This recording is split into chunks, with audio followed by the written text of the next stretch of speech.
The last video, we were talking about how the more you become humble, the more you appreciate devotees, the more you exalt devotees, the more you see them as better than you.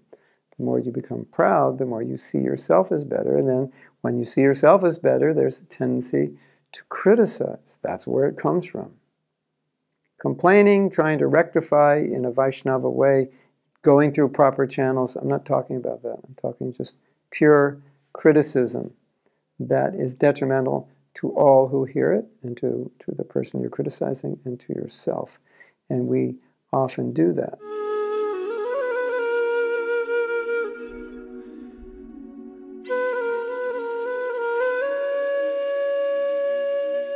As we're progressing in devotional service, because we have such a strong desire to be recognized, to be honored, there is a trap that we fall into in devotional service. And the trap is you become empowered, you're doing nice service, and then people tell you, "Oh, Prabhu, oh, Mataji, you are amazing.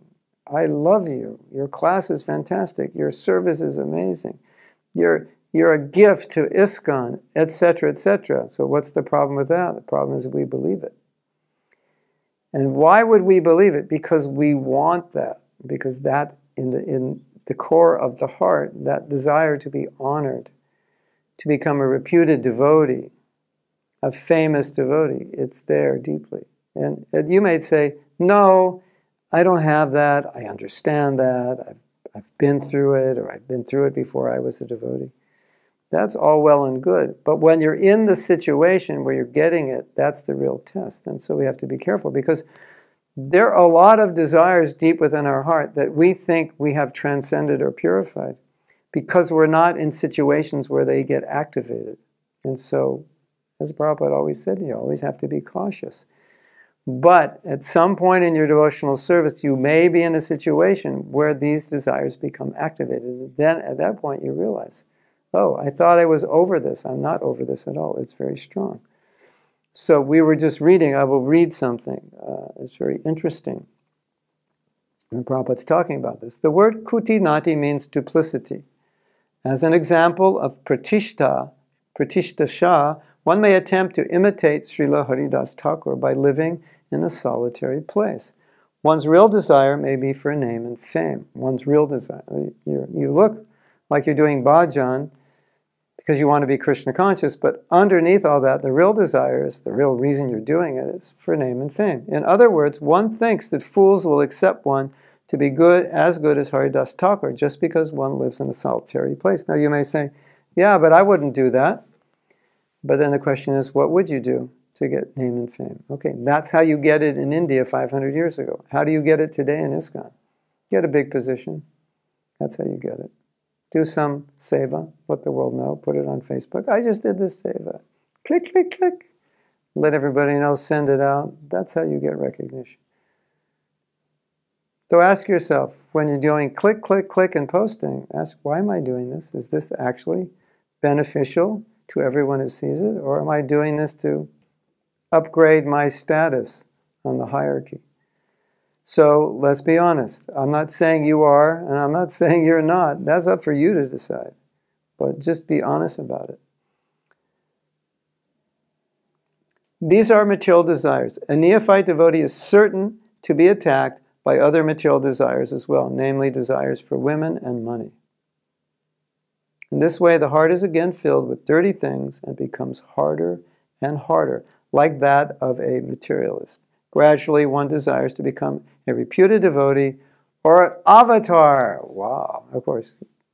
We haven't seen that yet in ISKCON, but, anything's possible. There may be an avatar appearing any day now, right, in ISKCON.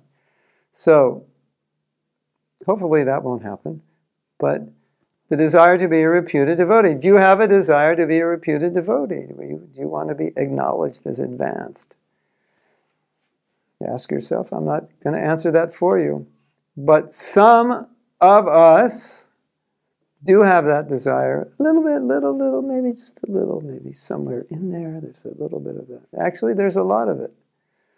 But if we're good devotees, it doesn't surface. But as I'm saying, if you're not careful, you'll be in a situation and it'll get activated, and then you'll realize how strong that desire is. And that desire will kill us.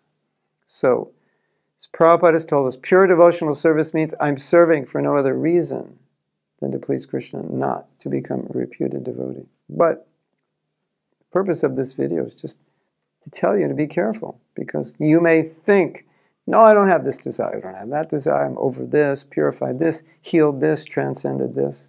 Don't be so sure.